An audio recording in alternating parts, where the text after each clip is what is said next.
भगवत गीता की शुरुआत एक ऐसे प्रश्न से होती है जो सिर्फ सवाल नहीं है, ये तो पूरी मनोदशा है, आने वाले महाकाव्य की पूरी भूमिका है। आज हम गीता के बिल्कुल पहले श्लोक की परतों को खोलेंगे। हमारे पास धर्म में कुरु धृतराष्ट्र की जिज्ञासा से कुछ अंश भी हैं इस पर बात करने के लिए। तो चलिए सीधे चलते हैं कुरुक्षेत्र के मैदान में। सोचिए, युद्ध बस शुरू ही होने वाला है और दृष्टिहीन राजा धृतराष्ट्र वो अपने सारथी संजय से पूछ रहे हैं। संजय, जिन्हें दिव्य दृष्टि मिली हुई है, पूछते हैं, संजय बताओ वहां क्या हो रहा है। श्लोक कुछ ऐसा है, धर्म क्षेत्रे कुरुक्षेत्रे समवेतायुयुत्सवः मामका पांडवाश्चैव किम कुर्वत संजय। एक मतलब तो देखा जाए तो सीधा सा है, हे संजय, धर्म भूमि कुरुक्षेत्र में युद्ध की इच्छा से जो इकट्ठे हुए हैं, कौन? मेरे पुत्र और पांडु के पुत्र, उन्होंने क्या किया? ये है सवाल। पहली नजर में तो हाँ सामान्य सा लगता है, लेकिन इसमें गहरे अर्थ हैं। जैसे सबसे पहले तो यही बात कि इस जगह को कुरुक्षेत्र के साथ धर्म क्षेत्र क्यों कहा? मतलब युद्ध भूमि और धर्म भूमि, ये थोड़ा अजीब नहीं लगता? विरोधाभासी सा। हाँ, ये विरोधाभास ही कह सकते हैं इस श्लोक की कुंजी है। जो स्रोत हैं वो यही बताते हैं कि कुरुक्षेत्र को सिर्फ एक ज्योग्राफिकल लोकेशन, एक भौगोलिक स्थान की तरह नहीं देखा गया है। इसे धर्म क्षेत्र कहना, मतलब धर्म की भूमि कहना, ये इस पूरे प्रसंग को एक नैतिक, एक आध्यात्मिक बैकड्रॉप देता है। ये वो जगह है जहां सिर्फ लड़ाई नहीं होनी, बल्कि जहां धर्म और अधर्म का फैसला होना है, जहां श्री कृष्ण अर्जुन को वो महान उपदेश देंगे, कर्तव्य का, कर्म का, ज्ञान का। तो ये स्थान का चुनाव ही अपने आप में घटनाओं को एक ऊंचा, एक गहरा मतलब देता है। ये एक तरह से इशारा है कि यहां जो भी होगा वो सिर्फ सत्ता की लड़ाई नहीं है, वो जीवन के सत्यों से जुड़ा है, धर्म की स्थापना से जुड़ा है। अच्छा, तो मतलब जगह का नाम ही अपने आप में एक बड़ा मैसेज दे रहा है। ये बात है। और फिर आते हैं धृतराष्ट्र के शब्द, मामकाः पांडवाश्च, मेरे पुत्र और पांडु के पुत्र। इसमें एक साफ बंटवारा सा है, एक खिंचाव है ना? क्या ये सब बताने का तरीका है कि कौन कौन है, या कुछ और गहरा है इसमें? नहीं, ये सिर्फ बताने का तरीका नहीं है। ये तो जैसे धृतराष्ट्र के मन का आईना है। श्रोत इसी बात पे बहुत जोर देते हैं।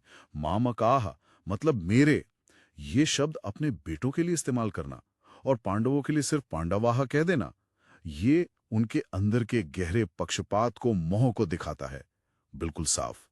युद्ध शुरू भी नहीं हुआ और उनके मन में हम और वो का भेद इतना पक्का है।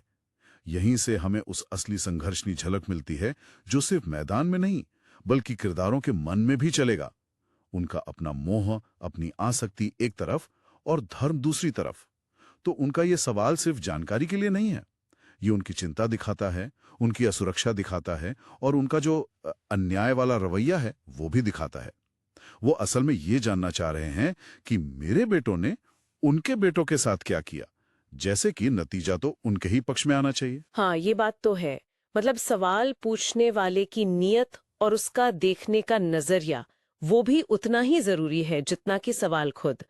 और इसी श्लोक में एक और शब्द है जिस पर ध्यान जाता है, युयुत्सवः, युद्ध की इच्छा से एकत्रित हुए, धर्म की भूमि पर युद्ध की इच्छा लेकर खड़े होना। इसके क्या मायने निकालें? हाँ, ये भी एक बहुत महत्वपूर्ण बिंदु है। देखिए, धर्म क्षेत्र में युयुत्सवा होना मतलब ऐसी जगह पर युद्ध की तीव्र इच्छा रखने वालों का जमा होना। ये अपने आप में एक नैतिक तनाव पैदा करता है। ये दिखाता है कि पवित्र स्थान पर भी इंसान अपनी इच्छाओं से, अपने गुस्से से, अपनी महत्वाकांक्षा से प्रेरित होकर विनाश के लिए तैयार हो सकता है। ये शब्द इशारा करते हैं कि यहाँ जो लोग जमा हुए हैं वो शांति या सुलह के लिए नहीं आए, वो लड़ने के लिए ही आए हैं।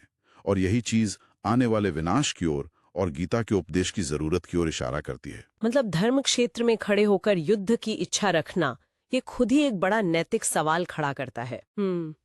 तो अगर हम इस पहले श्लोक के सार को पकड़ने की कोशिश करें तो ये सिर्फ ये पूछना नहीं है कि भाई मैदान में क्या चल रहा है, ये तो एक तरह से आने वाली घटनाओं की दिशा तय कर रहा है, पूरी कहानी का टोन सेट कर रहा है। बिल्कुल सही। इस एक श्लोक से हमें दो मुख्य बातें एकदम साथ पता चलती हैं। पहली, जैसा हमने कहा, स्थान का महत्व। ये धर्म क्षेत्र है। ये पूरी घटना को एक नैतिक कसौटी देता है। यहाँ जो भी कर्म होगा वो धर्म के तराजू पर तौला जाएगा। और दूसरी बात, सवाल पूछने वाले की मानसिकता, धृतराष्ट्र का वो मेरा तेरा वाला भाव, उनका मोह, उनका पक्षपात, ये दिखाता है कि इस युद्ध के बीज कितने गहरे हैं। व्यक्तिगत मोह में, अन्याय में उनका ये सवाल ही एक तरह से संघर्ष की नींव रख देता है। और ये बात सोचने पर मजबूर करती है कि जब कर्म भूमि ही धर्म क्षेत्र हो, पवित्र हो, तो वहां युद्ध की इच्छा, युयुत्सवः लेकर खड़े होने वालों के इरादे, उनकी वो मानसिकता, क्या पहला तीर चलने से भी पहले ही कहीं न कहीं नतीजे को प्रभावित नहीं कर रही होगी? पवित्र भूमि पर खड़े होकर भी मन में लड़ने की कामना रखना, ये अपने आप में कितना बड़ा विरोधाभास है। और शायद पूरी गीता इसी विरोधाभास को सुलझाने का रास्ता दिखाती है।